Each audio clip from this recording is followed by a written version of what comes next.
we are back. It's been a crazy couple of weeks. It's been crazy since last time we met.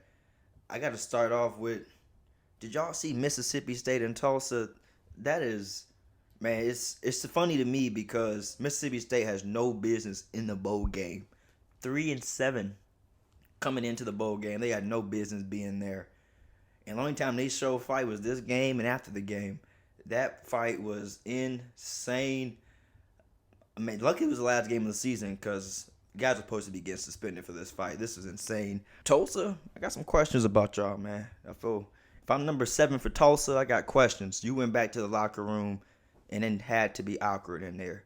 They let you get jumped, man. Your whole team watched you.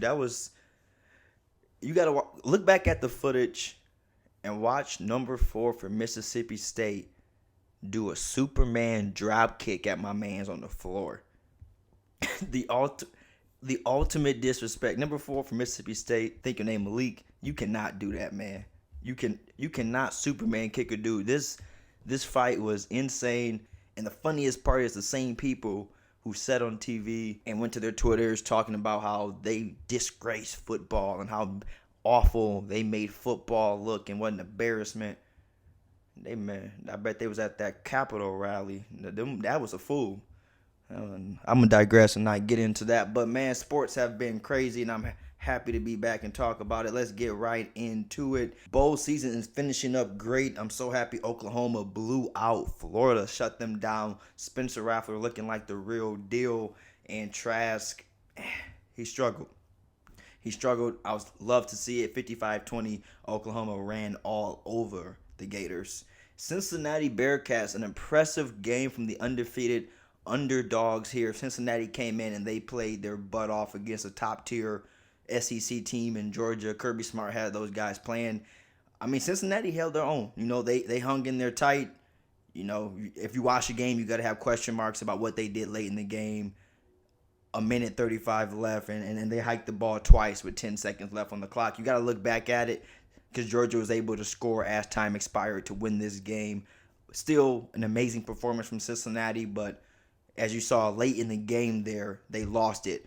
Georgia's a championship team. They know how to win. Northwestern shocked the world as they steamrolled Auburn.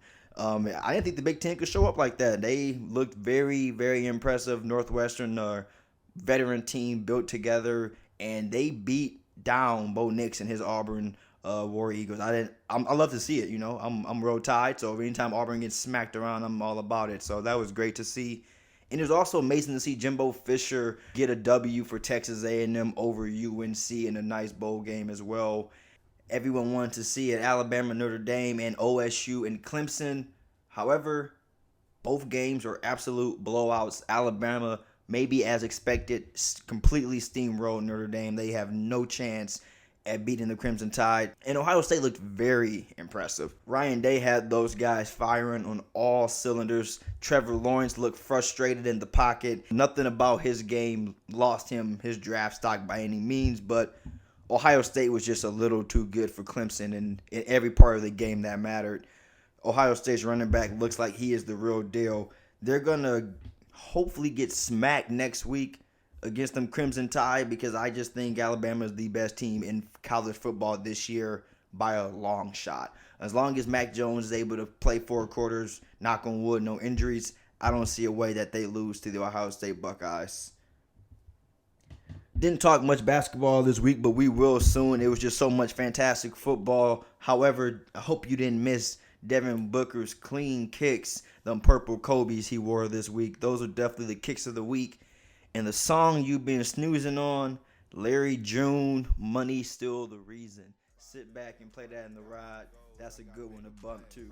Until next time, shout out Paul TV for the film.